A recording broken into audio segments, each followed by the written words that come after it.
Hello friends, இன்றைக்கி நம்ம பார்க்க போகிறது டான்சிலர் கிரேடிங் ஸ்கேல்.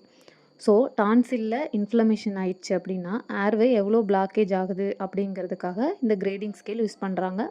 இதோட நேம் ப்ராட்ஸ்கி ஸ்கேல். ஸோ இதில் கிரேடிங்ஸ் என்னென்ன இருக்குது அப்படின்னு சொல்லிட்டு பார்க்கலாம். கிரேட் 0 அப்படின்னா நத்திங், ஒன்றுமே இல்லை, ஜீரோன்னு. அப்போ நார்மலாக எப்படி இருக்கும், டான்சில்ஸ் எல்லாம் அந்த டான்சிலர் ஃபோர்ஸால் இருக்கும். அந்த இமேஜில் பாருங்கள், வெளியில் டான்சில் தெரியவே இல்லை. ஸோ அடுத்தது கிரேட் 1ன்னு சொல்லுவாங்க, இல்லை 1+ அப்படி சொல்லுவாங்க. இதில் என்னென்னா டான்சில் வந்து கொஞ்சமாக பெருசாக இருக்கும். லெஸ் தென் 25% அளவுக்கு வந்துட்டு அந்த ஸ்பேஸ் ஓரோஃபெரிஞ்சியல் ஸ்பேஸை ஆக்குபை பண்ணியிருக்கோம். அடுத்தது கிரேட் 2. ஸோ கிரேட் 1லேருந்தே டான்சில் இன்ஃப்ளமேஷன் ஸ்டார்ட் ஆயிடுச்சு.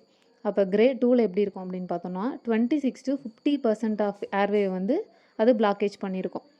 தெரியுதா ஃபஸ்ட் இமேஜுக்கும் இந்த இமேஜுக்கும் டிஃப்ரென்ஸு? அடுத்தது கிரேட் 3 அப்படின்னு பார்த்தோம்னா 3 or 3+. டான்சில்ஸ் வந்து மோர் தென் 50%, 75% வரைக்கும் கூட ஆக்குபை பண்ணலாம். ஊவலா கிட்ட கூட வந்துடும். அதில் தெரியுது பாருங்கள், அந்த ஊவலா பக்கத்தில் வந்துருச்சு. அடுத்தது கிரேட் 4 அப்படின்னு பார்த்தோம்னா 4+. இது ரொம்ப ஃபேட்டல் தான். ஏன்னா இது என்ன பண்ணுன்னா ஃபுல்லுமே ஆக்குபை பண்ணிடும். மோர் தென் 75% உங்களுக்கு வந்து ஸ்பேஸே தெரியாது. ஸோ அதை பார்க்குறதுக்கு எப்படி இருக்கும்னா கிஸ்ஸிங், டான்சில் வந்துட்டு பக்கத்தில் ஒட்டி இருக்கும்ல, ஸோ அந்த மாதிரி இருக்கும். மிடில் வரைக்குமே வந்திருக்கும், மிட் லைன் வரைக்குமே உங்களுக்கு ஸ்பேஸே இருக்காது.